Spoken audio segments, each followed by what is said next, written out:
కనురెప్పే కాటు వేస్తే ఇక కాపాడేది ఎవరో, కన్నతండ్రి కసాయిలా మారితే ఆ ఇంట్లో వారిని రక్షించేదెవరో, తాగుడుకు బానిసైన తండ్రి చేసిన అఘాయిత్యానికి ఆ బాలిక గర్భవతి అయిందే. పోలీసులు కేటుగాడిని అరెస్టు చేయగా అతన్ని ఉరిదీయాలని డిమాండ్ చేస్తున్నారు స్థానికులు.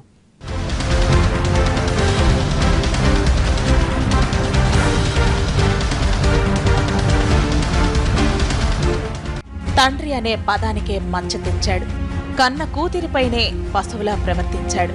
సొంతింట్లోనే రక్షణ కోల్పోయిన బాలిక. ఇలాంటి కసాయి తండ్రుల్ని ఏం చేయాలి? అమ్మ లాలన, నాన్న పాలన కోరుకుంటుంది ఏ కూతురైనా. ఎవరైనా తన జోలికి వస్తే నాన్న కాపాడతాడనే కొండంత నమ్మకం ఆమెకు. అలాంటిది కన్న తండ్రి కాలనాగులా కాటేస్తుంటే ఆ క్షణాల్లో తప్పించుకోలేక సొంతింట్లోనే బందీ అయిపోయిందా బాధితురాలు.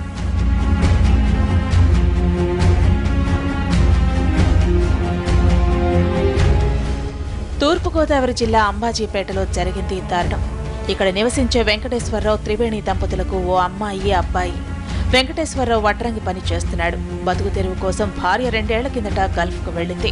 9వ తరగతి వరకు చదువుకున్న 17 ఏళ్ల కుమార్తె ఇంట్లోనే ఉంటూ తండ్రికి సాయపడుతోంది. ఉన్నట్టుండి ఆమెకు వామిటింగ్స్ అయ్యాయి. అనుమానం వచ్చిన స్థానిక మహిళలు ఆమెను గట్టిగా ప్రశ్నించారు.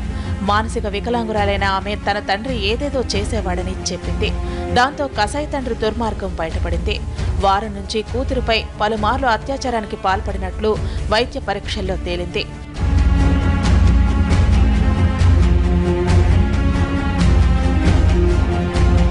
విషయం తెలుసుకున్న బాలిక తల్లి తన భర్తపై కేసు పెట్టమని బంధువులను కోరింది. బాలిక పెద్దమ్మ, మావయ్య ఇచ్చిన ఫిర్యాదుతో రంగంలోకి దిగిన పోలీసులు వెంకటేశ్వరరావును అరెస్ట్ చేశారు. అతనికి ఉరిశిక్ష వేయాలని డిమాండ్ చేస్తున్నారు స్థానికులు. మరి ఏంటో బాధలు వచ్చిందని చెప్పి అమెరికన్ హాస్పిటల్ తీసుకెళ్తే గర్భిణి అని తేలింది. 16 సంవత్సరాల అమ్మాయి, 16 సంవత్సరాల అమ్మాయి ఇవాళ గర్భిణి అని చెప్పి తేల్చింది అక్కడ అమెరికన్ హాస్పిటల్. ఎవరని నిలదీసి అడిగితే నా కన్న తండ్రి నన్ను ఎలా చేశాడని చెప్పేసి ఆ అమ్మాయి ఆపోయింది. ఎంతటి దారుణమిది! ఇంట్లో వాళ్లను కూడా నమ్మలేని పరిస్థితి. ఇలాగైతే అమ్మాయిలకు రక్షణ ఎక్కడ? నా అన్నవాళ్లే దుర్మార్గాలకు పాల్పడుతుంటే ఇక వాళ్లను కాపాడేదెవరు?